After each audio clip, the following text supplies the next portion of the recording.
Hey guys, it's Celine. It's Friday, 28, I think so, 29, maybe even, of July. I wanted to come out and do a witchy check-in of sorts. I'm hoping I've got enough of my brain in focus here because, it's quite hot. And so there, I forgot to turn off the sound on my phone, which I just did, so we're fine with that. Won't be any buzzing and beeping. I haven't been on in a week, and I wanted to actually come out and do something a bit relevant. I'm going to grab me a couple of crystals. Hopefully those, nice, bright rock crystal variants can, sort of align myself on the inside with the things and the themes, and then we can just forge ahead here. So, because I want to do a bit of a witchy check-in because it's been tough in a way, and I hear so many people all over the place, everywhere. It's been, people coming out with videos on YouTube where they've been gone for like 6 months or something, or nearly gone, and they don't get around to doing their YouTube as they like and things like that. There's blogs that I'm subscribed to where you hear more or less the same kind of thing. People are exhausted, but we were exhausted 6 months ago. Remember? It wasn't easy then. And somehow there's progress, but it's not, it's like an image that comes to my mind right now is that there is progress actually, for humanity as a whole, which means also, hallelujah, probably for the planet and the climate. Try to fork those into each other, like that. If there's progress for humanity, it's good, right? There's signs and signals and correlations where you can actually see, okay, things have changed for women, which tends to be indicative of progress in some ways. Yeah, because that's been a tough one, getting progress for women, and a lot of the progress is actually about finally facing up to things and putting a stop to it, right? Not taking it any longer, not accepting. It doesn't mean that the force that you're fighting against as a woman or as a non-binary person or as whoever, it's not the same subject, but it's the same thing, okay? I just posted a response on Facebook on a whatever somebody had uploaded. I'm following the James Webb, I think it's called Telescope, one of those pages, with those gorgeous new photographs that come out of the universe, of outer space, with all this detail, and it's just gorgeous. So I've subscribed to those, or I'm following those pages. And they had done a little tiny video about Mercury retrograde, what it looks like. I suppose there's 100 of those around on the internet, really. I'd never seen a video like this, really short, really super clear, where you can just see the sun in the middle, the Mercury in this case, and the Earth, and them going around the sun at different speeds, and then the sort of a visual effect that you get of not going backwards actually, but it looking like they're going backwards because they're in different parts of the circle, closer by or further off, whatever it is at that time. So you get these loops going around, which is why you have Mercury direct phases and Mercury retrograde phases, right? Very relevant to everybody in the witchy community. And of course, there was somebody in that chain of comments on that thing right there, who actually asked at some point, why is Mercury retrograde such a big deal? Why is it presented as such a hassle, etc.? And there were a couple of comments by other people saying it's just superstition and you should ignore all that. So, of course, I couldn't let that lie. I typed a response saying for myself that, it's really relevant in your birth chart, whether you have one or the other. And I know that because of me and my husband having the retrograde situation, and my parents and his parents all had Mercury direct, and that created a certain level, a certain layer of lack of understanding between the two groups of people that was significant, that is sort of determined. I didn't go into all that in this comment, but I just hinted at that, okay? It created a whole lot of misunderstandings between the groups of people. And it's one of the reasons why my husband and I always get together really well again, even though we do also have zones of conflict and zones of misunderstanding and sort of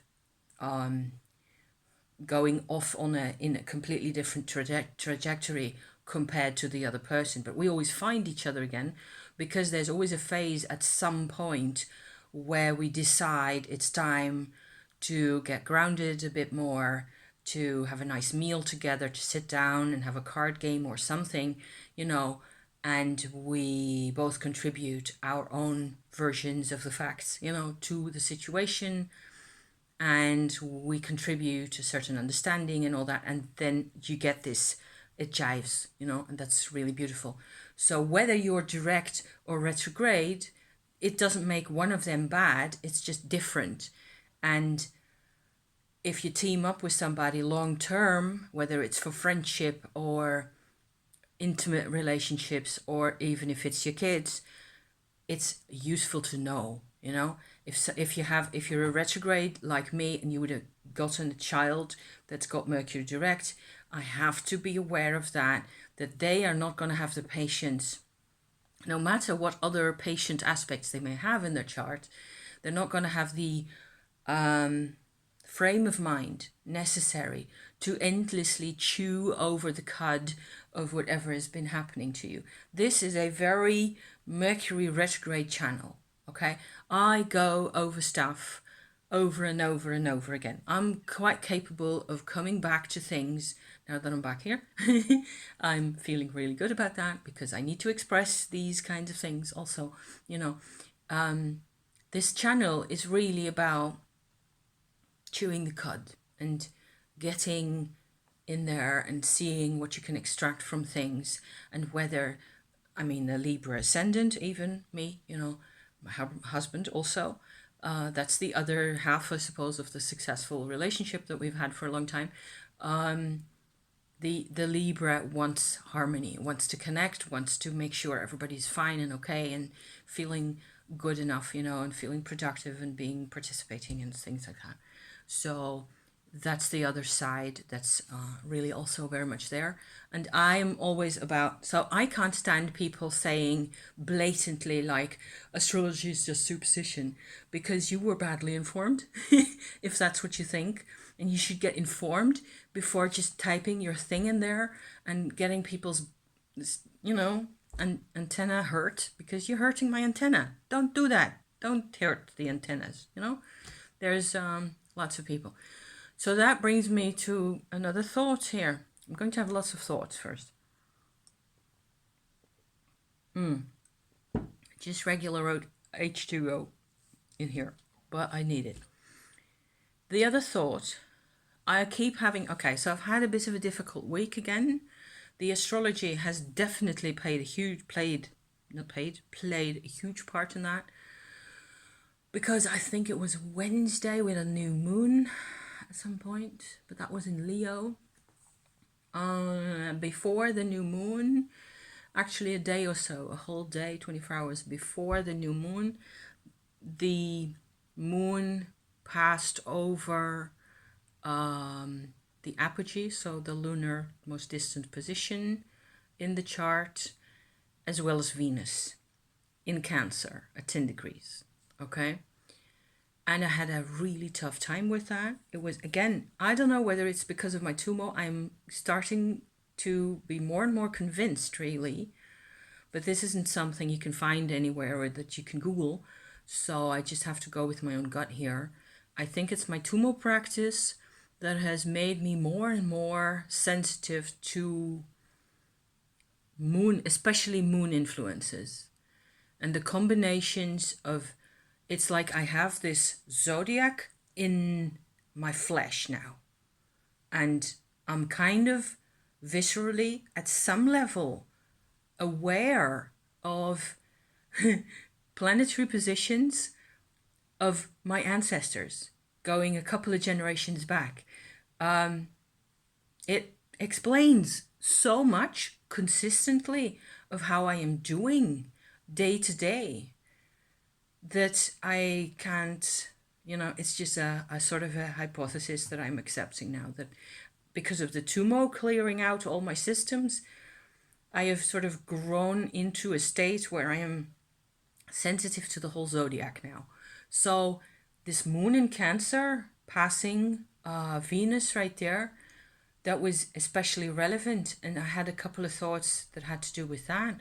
The first one was that I was watching too much TV and doing, concretely in my surroundings, getting sort of disconnected from myself, which what TV tends to do as well. I was feeling upset. I was upset with my husband for some reason, because that does happen, though. And in the end, I noticed there's one thing that was kind of crucial for me to realize in terms of the psychotherapeutic side of things. What tends to happen is that I wake up in the middle of the night and I feel rather bad. I feel lost and uncomfortable and fuzzy in my brain, and also because I've slept most of the time, I sleep really deeply, so I'm completely out of it. And I come back and I'm like, where is my brain? I have no idea. But it isn't about my brain really. It's emotional. There's an emotional side where I can just feel completely like I lost track of things. There's something crucial that's missing, or rather, there is something crucial that is painful for me that I'm covering up. That tends to be what's really happening most of the time. So, which is okay, because then all I have to do is hunt for the problem, right? Figure out what it is that I'm hung up about. It doesn't really tend to be about specific, like I'm reacting to my husband, or I'm reacting to something on the TV or in a movie or in politics, or actually at the time. It doesn't always have to be something like that. In this case, I noticed it just came together for me, like it had to do a lot with my husband, with the levels of work that he's been working on and that he's been, engrossed in completely with his job that he was, he had a particular job that needed doing before the end of July, and he got it fixed. Now it's done. Hallelujah. Wednesday morning, 9 o'clock, I got a WhatsApp message saying that it's done and it's in the can. But before that, there were like 3 weeks where he was nearly impossible to live with, because he was just so engrossed and so obsessed with getting this thing done. And also, lacking certain parts of the files that he needed to process the information. He's in administration. He does books for companies, that kind of thing. And so I noticed that every shift in his mood over the past weeks, more and more, and it was, I was getting to be really fed up with being sort of tagged, being dragged along through all the moods all the time without even having a chance of ever, getting any focus done. I did a couple of things. I did get a couple of things done that I personally feel are like important. Like this shirt, for example, it actually had real holes in the front of the shirt here, like that, and I patched them. Okay, so that was pretty nice to finally, after 2 years or so of walking around with those holes in my shirt, I managed to finally get that out of the way. So on the sewing machine, I did really yeah, so neat stitches. So I was pleased with that. What I noticed is that, okay, so the cardinal point for me here is that I sort of am empathic to him, okay? I absorb all his emotions and all his stuff and whatever's going on. He doesn't always explain to me all the details of what it is that's going on. It's only after the fact and in retrospect, and when I actually finally get a chance to talk about things that that I figure out, okay, so that's what I've been dealing with, and it looks like this because of blah, and so on and so forth. So there's these filters, the past is always there, there's the programming that is always there, that has something to do with his parents or his dad or whatever, and my parents and my dad and everybody. They're all still here, very much. But what I noticed, the part of me that is empathic, that is an empath, that feels what other people feel, that's the same part that needs occasional moments of comfort, okay? And I felt like, okay, so those are not different parts. That's the same part, actually. And I thought that was pretty cool. That was kind of crucial for me to realize, because the moment I was aware of this, he was in bed, it was in the middle of the night, it was 3 o'clock at night, and he was fast asleep, he was snoring, and I was just sitting there and I was feeling a bit miserable. And I didn't want to disturb him or talk to him or anything, and I just sat and held myself like this.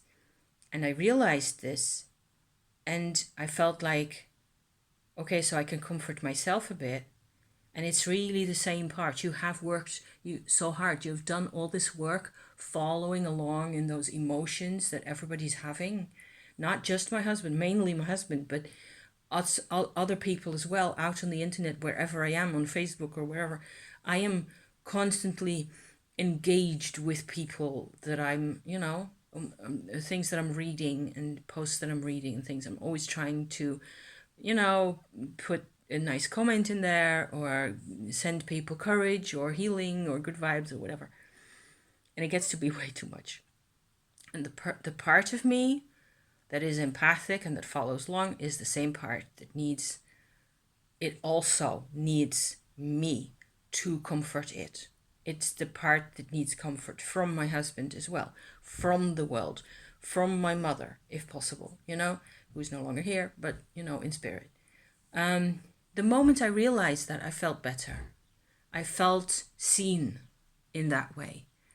So I thought that was really cool, actually. I could use that, and sort of all of a sudden I had this deepening sense of, okay, so that's how this works, really. It's not a different part. It's really your sense of empathy, your sense of connecting to those people is what makes you a recipient for that kind of thing as well, which makes you occasionally really vulnerable.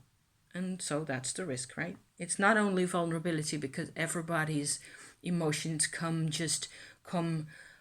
weltering into your life, if that's a word.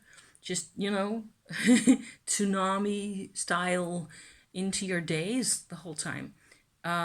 It's that you need things as well to be human. And okay, so we're well on our way figuring that out. And it's been interesting.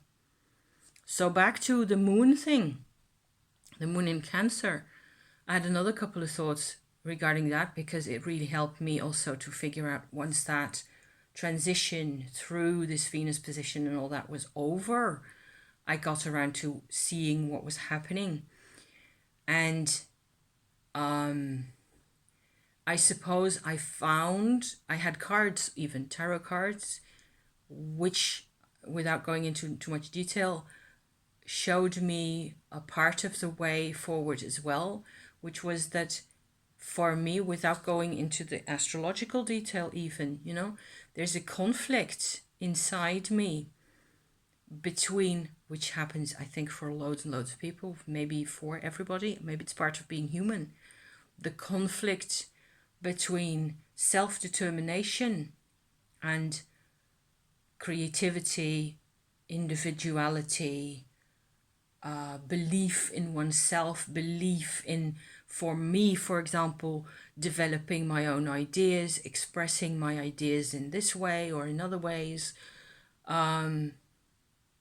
personal choices, the personal search for example, my bromelain oil mixture, which I showed you last week, which is, there's a sequel to that as well, which is why these are here. Personal things like that, which are really about you doing what's really best for you personally, okay? And growing in that and expanding in that. It's, forward. There's that side. And then there's the other side, which is tribal, okay? So it's self versus tribe again. I've talked about this a couple of times already because it's something that's come out through my Tumo practice a lot. And it's been so important for me to understand that there's parts of me that are tribal that I still really need. Okay, I am human. I am not only a self. Being human means being a self and being a part of a tribe. Whatever that means precisely. I think this is true of all humans. And if we go live in a monastery by ourselves or nearly by ourselves for decades, or as hermits, and we isolate completely or as completely as we can from humanity, from the masses, that does not deny our need for tribal support. And I think that we can actually do, if we organize our lives in a way that makes sense, in terms of supporting ourselves physically and emotionally and all that, we will find little bits of tribe here and there, which will be enough for us. And it depends, the need for the support in those ways depends very much on one's situation. If there's 100 scenarios, you can just look up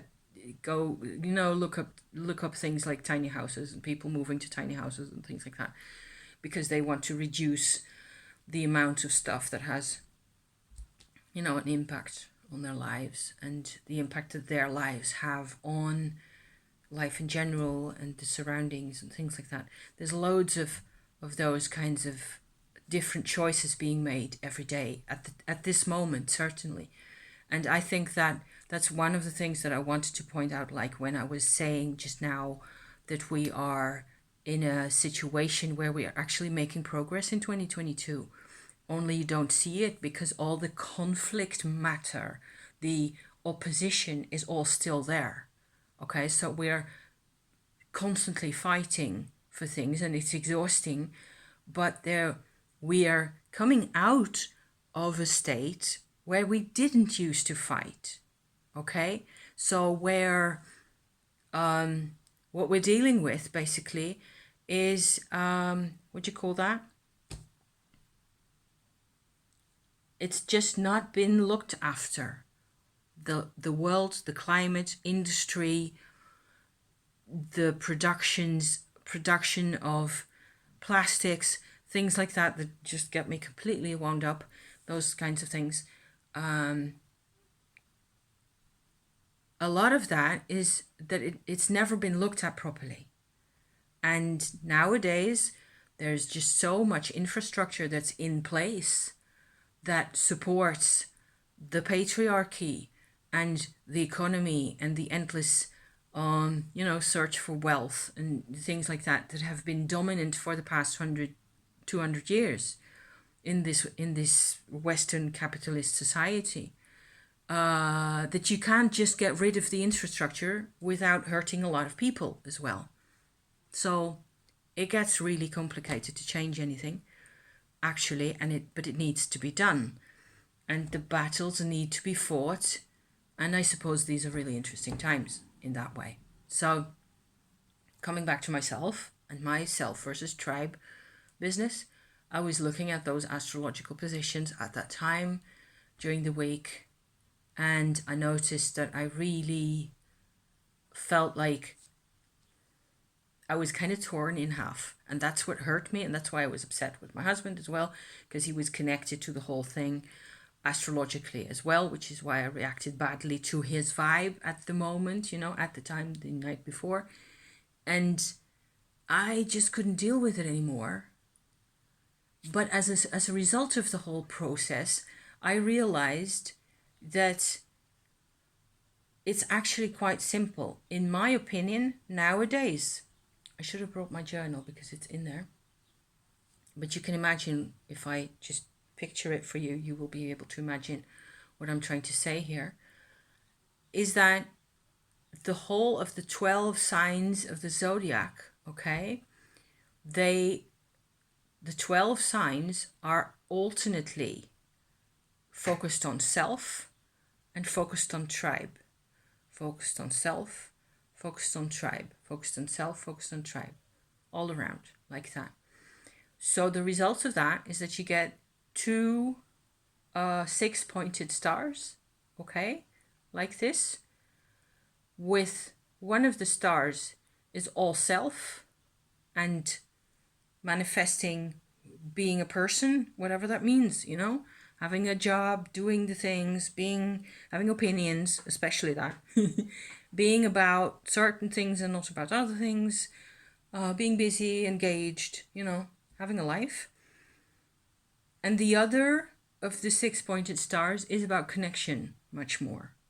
So I felt that was really interesting. So this is kind of like a bare bones astrology, kind of a version of having all the elements. And because everybody who studies astrology gets really fascinated by all the elements and all the signs and the planets and the retrogrades and all that stuff. And it gets really interesting because that is if you have decided for yourself, or if that's what's happening for you, that you're going to spend 3 whole years, I don't know, studying this stuff, then of course you get better and better at it. You recognize the symbols and you're aware of how things work, and it works for you. If this is a kind of stuff where you're watching me and you're going like, I've never done anything with astrology because it's like, yay, a pile of information, you're right. And I don't like that. I would like you to have the intel without needing to go through these volumes of all this info, So hence, I think it's kind of really excellent to look at this as sort of defining our lives often, where you could, and I was going to do this and I forgot, but because other things, but how many planets do we have in our birth chart in a self-oriented sign? And how many do we have in a tribal-oriented sign? And what's the proportions between that? So if I go look at myself, for example, Virgo is tribal. I have 2 planets there. Okay, 2.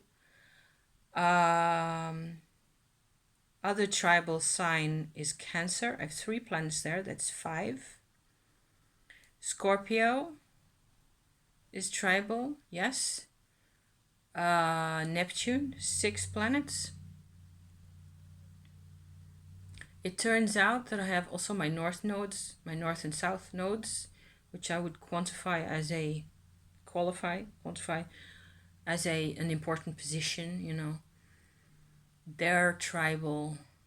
My Saturn, my black moon, lunar apogee is in Pisces. They're all tribal.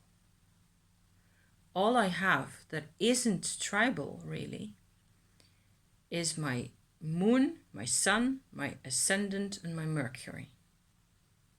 I think that's correct right there. So 4 of those and at least 8, on the other side. So that makes for, because I'm a Leo with a moon in Mars, a moon in Aries. So that's a very strong kind of powerful kind of a energy coming out, I look even to myself and certainly with Mercury in Leo as well. I look to myself more of a self-oriented person than I really am. If you go into this with those 6 pointed stars like this, you would see that my planets tell me really that I am much more of a tribal person, tribally connected and socially connected person than I have ever realized. You know, I have not known this, and I am going to be 56 next week. So, just an analysis. I think my husband's numbers are going to be a bit different. I wouldn't be surprised if there was a more of a 50-50 mix for him. I'm actually quite kind of surprised now. Just doing this offhand with my own chart, because I know it by heart, of course. I've done astrology for over 25 years, so I'm quite comfortable with all this stuff.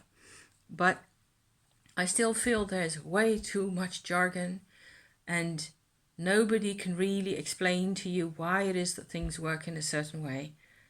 And often things get more complicated instead of less complicated. So there's a lot of good intel in terms of astrology, but you have to already feel interested in it. You have to already feel drawn to this stuff, right? So yeah.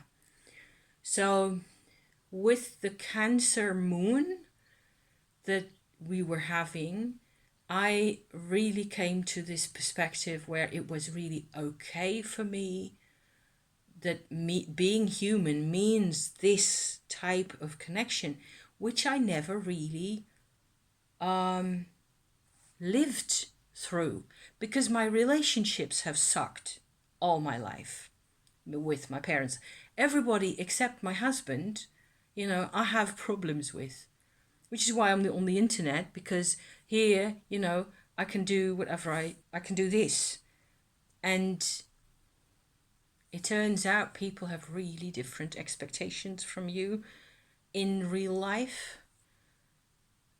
which is like Japanese to me. I don't understand expectations. I don't understand other people's unexpressed needs that are there, that I just, because of my empathic nature, I just have to follow along whatever it is that they are wanting. I don't see anybody anymore, except for the guy who takes care of my geraniums for me, who I met up with yesterday. He's the same as me. He's just given up on all social media even. He's just having a life. Do you think that's possible? Having a life without any internet and any Facebook? It doesn't do it. He doesn't care. He's a very regular guy otherwise. I'm not like that. I personally like to feel the expansiveness. I'm an idealist, and I love the expansiveness of the internet and being able to find all this crazy information everywhere, and you know, Google stuff all the time. I'm always Googling stuff. So about my bottles, okay, I was showing these just now. This is my standard kind of a little bottle that I make. I've got loads and loads of these. Got another one here. This one contains dried Amanita muscaria in a beeswax and coconut base. And I have another bolete here, which is a red bolete, which I still don't know what it does because I haven't gotten around to sitting down with it. There's another one here. That's an Amanita pantherina, which I, both the muscaria and the pantherina, I pick up around my town if it's the right season. And I just love the vibration of them. This is all for vibration's sake. I can just sit with a whole lot of them and just, you know, it's just happy times here. Recently I showed you my new oil mixture. It's sort of matured over the week. Color is darker than it was. It's mixed really well.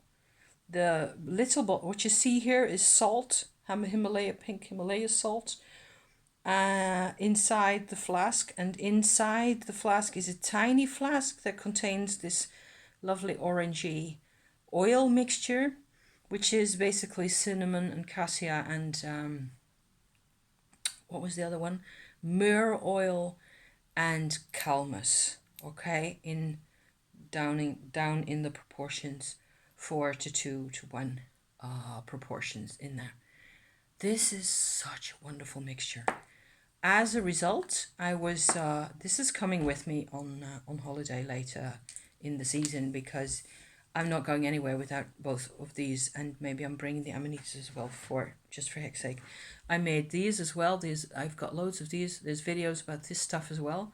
This is really darker. It's same beeswax and coconut, but it has like graveyard dirt and other types of dirt from around the planet in here. And I'm going to be picking up dirt in places that are of interest in the near future as well.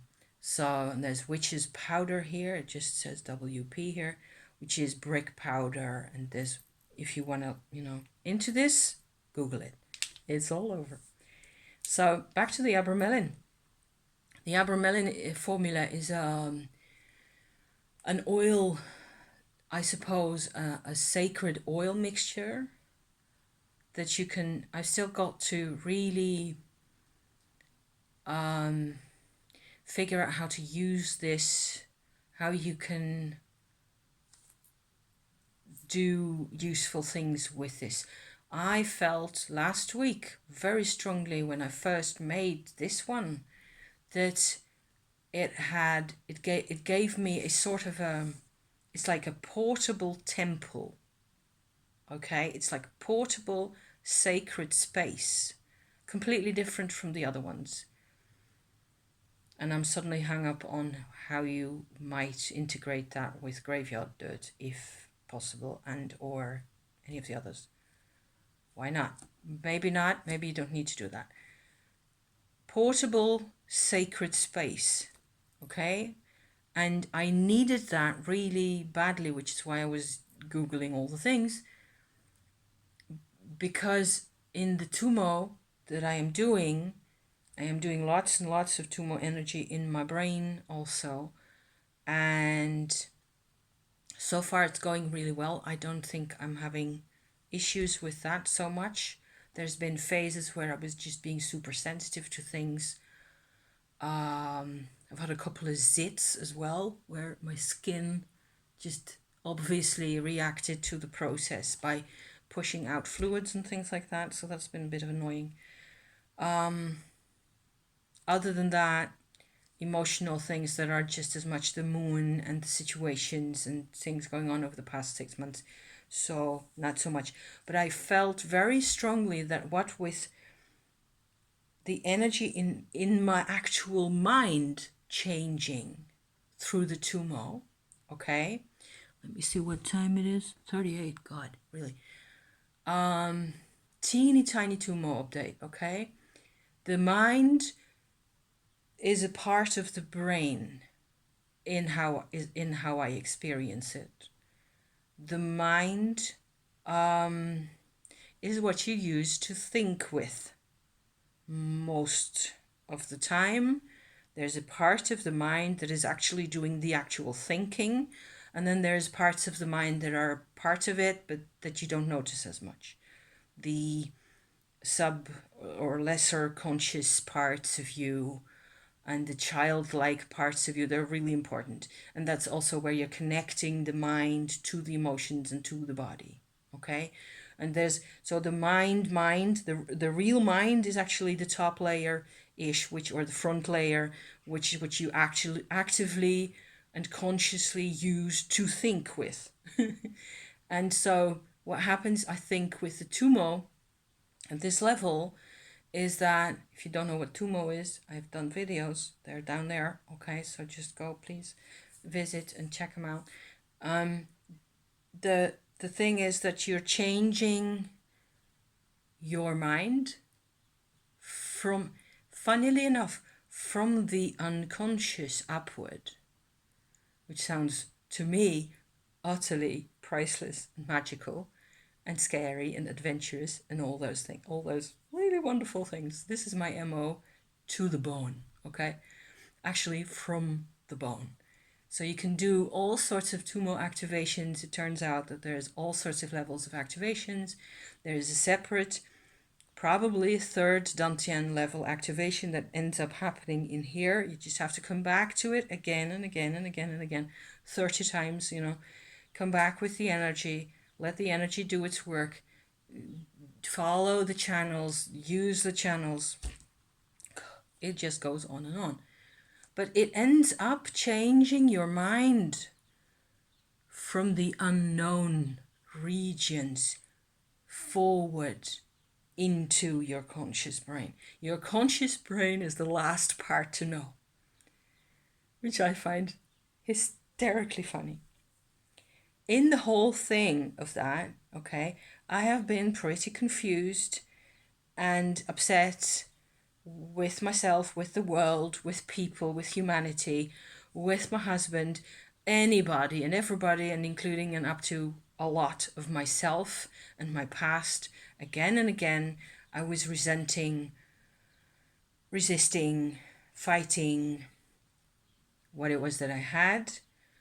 Also because I need a portable temple, apparently. I need something I can actually talk about, something I can point to and say, look, this is nice, okay? This works for me. Other people will have the Amanita muscaria as their totem goddess, and that will be excellent for them. Other people are okay with crystals, and they're maybe not this one, but let me find an example here. Just, you know what I mean? People pick their portable temple. They're something that's an absolute in a world full of relatives. Relatives. Tribal, right? No. In a world full of non-absolute things and shifting things and things that are messy and confusing, and I've been reading the word confusing and messy so many more times over the past 6 months that I am fed up with that. I tend to want to have things be straightforward to some extent, have things make sense. I don't care how it makes sense, as long as because you have other things that you need to think about. You have your house, you have your partners, you have life, you need food on the table, you need clean t-shirts. So you got it. You cannot, even though it looks like what I'm doing is sitting here and thinking, I also like to have my shit together and keep, trucking. And I think this actually, the Abramelin, is the most powerful thing I have found so far, as a portable temple, as another example, just a segue, just a tangent here. I've been doing a lot of liminal space investigations. That's still going on. I love that stuff. It's just totally funny. The reason I'm bringing it in right next to this here is that liminal space, okay, the malls and the hallways and the parking garages and the sandy formalist bits that you can have, or derelict spaces that you can have which are totally liminal. Or personally, I have this thing about liminal spaces in grass. I feel grass in summer is totally liminal in ways that I can't even begin to explain. Liminal space is not sacred. It is like free, accessible, because it's not been filled in with people or by people. The meaning of the space, and these malls and these hallways and all the rest of it, is open. Often they're completely naked and even barren. It's just a space, just a geometrical space that is free for you to look at without it having already got a lot of significance or being charged, or where you are supposed to look at it in a certain way. Like a church, for example, which is of course very much a sacred space for a lot of people and has been for centuries, that church is the opposite of a liminal space. It's like the exact opposite, okay? The mirror image of a church is an empty mall because it has had as many people in there, but where the church is full of a specific kind of meaning, a specific doctrine, a specific, what do you call those? Catechism, liturgy, formal ways of saying this is significant. Only these things are significant. These ways of looking at men and women are significant, and all the other ways don't count. Liminal space is the total opposite of all that. Anybody can be anything in liminal space. And you don't have to choose. You don't have to. You can just go in, traipse around a bit, and go back out. You're free from definition. You yourself are free from definition, free from, obligations and expectations. Hallelujah. So I've been doing a lot of liminal investigations over the past couple of months, I think.